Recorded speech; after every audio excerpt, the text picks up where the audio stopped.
Hello guys and welcome. So in this video I wanted to answer the question, what is Final Fantasy 11? This video is aimed at people who know nothing about Final Fantasy 11 but have always been curious. Hopefully it will serve as a good starter guide for you.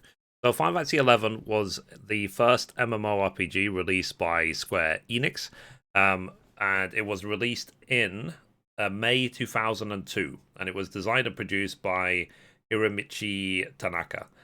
Now, this game is set in the world of Vana'diel, and you, as the player, can choose one of three starting nations to be a part of: Sandoria, Bastuk, or Windurst. And different races in the game include elves, the Mithra, I call Mithrie, after the Mithra in Final Fantasy 11, the Galka, and the Taru Taru. Now, the equivalent in Final Fantasy XIV is that you still have the elves, you have the humans. The Galka are the equivalent of Rogadin in Final Fantasy XIV, and the Taru Taru are the equivalent of the Lalafels in Final Fantasy XIV. So it's very similar themes, basically. Now, I personally love this game. Like, the world of Vana'diel is so enchanting, and it's so much more dangerous to run around than Final Fantasy XIV because in Final Fantasy XI there were systems in place such as the level down system. So if you died, you lost EXP, you would lose up to 10% of your level progress. And the world itself, like, you could only solo for maybe the first 10 levels at most, and then you would have to find a full party in order to farm and defeat monsters along the way. Now, obviously, since then, it has gone through a lot of changes. It's become a lot easier to level up and stuff like that. But at the time, it was a very dangerous MMO to explore. And there was a lot more emphasis on actually working with other people compared to, I think, Final Fantasy XIV even. So, the story is set at Fantasy World Vana'diel, where player-created avatars can both compete and cooperate in a variety of objectives to develop an assortment of jobs, skills, and earn in-game item rewards. Players can undertake an array of quests and progress through the in-game hierarchy through the major plot of the game. Since its debut in 2002, 5 expansion packs have been released, along with 6 add-on scenarios. Each expansion pack and add-on brings a new major storyline to Final Fantasy XI world, along with numerous areas, quests, events, and item rewards.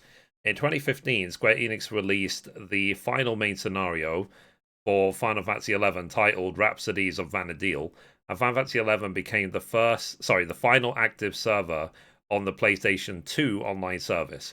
Support for the PlayStation 2 and Xbox 360 versions ultimately ended on March 31st, 2016, leaving only the PC platform playable. Now, it wasn't really a problem because there was always crossplay available in Final Fantasy XI. So if you had an account, it was linked to their own service called Play Online.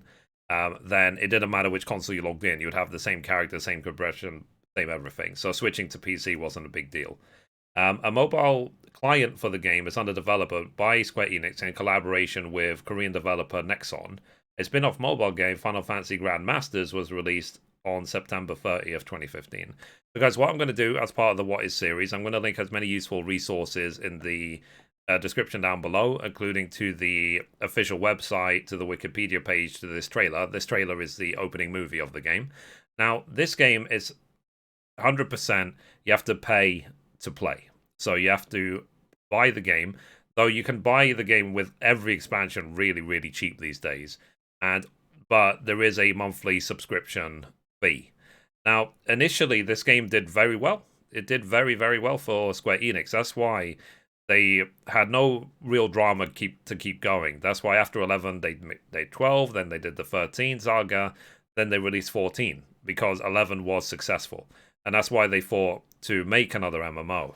But the whole story of Final Fantasy 14 at 1.0 and so on, we already know that. And that was for other videos. And basically, what can I say? I really, really liked this game. I really liked it. I really enjoyed the world. It was frustrating at times because I remember there would be some times I would spend 2-3 hours looking for a full party, and then you couldn't just instantly travel everywhere to get to or from place to place. Like traveling from place to place would be a lot harder. And I remember days where literally I would spend, say, a couple of hours looking for a group. Then we would travel as a group to the level up location. Then we would grind for a little bit. We would wipe, which would result in me losing XP, and then the party would disband. So, like, that 5 or 6 hours, I actually went backwards in progress rather than forward. But I sort of treasure those moments forever. And it really taught me as well, more than anything else, that one, it's a good idea to play games like this with friends, people who you can rely on and so on, rather than random people. Also, as well, it taught me and inspired me to make my YouTube channel because during the time of Final Fantasy 11, because I played this game for many, many years, I used to take screenshots of like everything. I used to be like, wow, that's interesting, screenshot. That's interesting, screenshot. Oh, wow, we have a raid trying to take on this boss, screenshot. But I ended up with a folder with about 3,000 screenshots in it. So what I wanted to do when I made this YouTube channel, especially when Final Fantasy 14 2.0 came along, was to have it recorded in HD video. That was the inspiration idea behind my YouTube channel, was to have a video log rather than just screenshots. Because it is nice sometimes to look through the old Final Fantasy 11 screenshots, try and remember each thing that happened. But obviously, with my experience in 14, I'll be able to just relive the whole journey by rewatching my old videos. So for those of you who played Final Fantasy 11, hello. And I think a lot of people moved over to Final Fantasy 14, but there is still an active player base in Final Fantasy 11. Like, there's people who've been playing this game for 18 years, or 15 years plus. So it's very, very much, it really has stood the test of time. But they know that the player base has obviously decreased. That's why they said effectively that the last story expansion is the last expansion. It doesn't mean that they've stopped development of the game. Like, as I said, they're working on a mobile client. They are adding scenarios, they're doing updates, they're doing seasonal events, and so on. But the main story arc of the game is done. But at the same time, there are so many expansions. And Chains of Promathia, for example, expansion. The story of that, the quality, I would say, is just as good as any Final Fantasy game.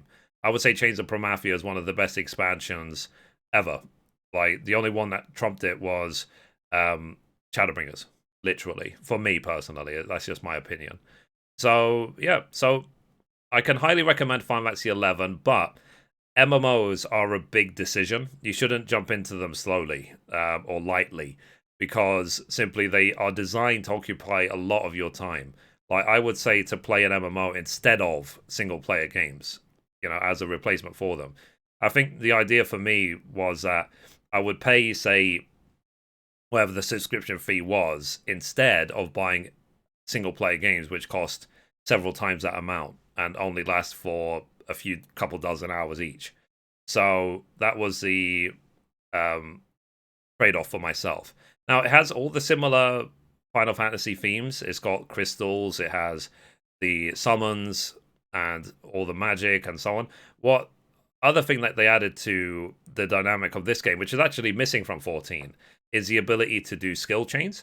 So one person in the group could start with a weapon skill, and then another person could do another weapon skill after, and it could result in a skill chain being put on the monster you're attacking. And then that skill chain would have a appropriate or a different elemental resistance decrease. And then a mage would be able to cast that magic and have a lot less resistance to it. So I remember some of the mage abilities that literally would take 30 seconds to cast, like freeze and stuff like that. Like massive attacks with the mage. But because it would take so long, the mages were able to macro, okay, start your skill chain now, so that just as the skill chain ends, freeze would then hit perfectly. So that sort of party mechanic I thought was really, really cool. And there was as well, there wasn't just tanks and healers and DPS, there was also hybrid classes, which basically would support the group. For example, Bard. Like the Bard's only purpose, effectively, was to boost the team.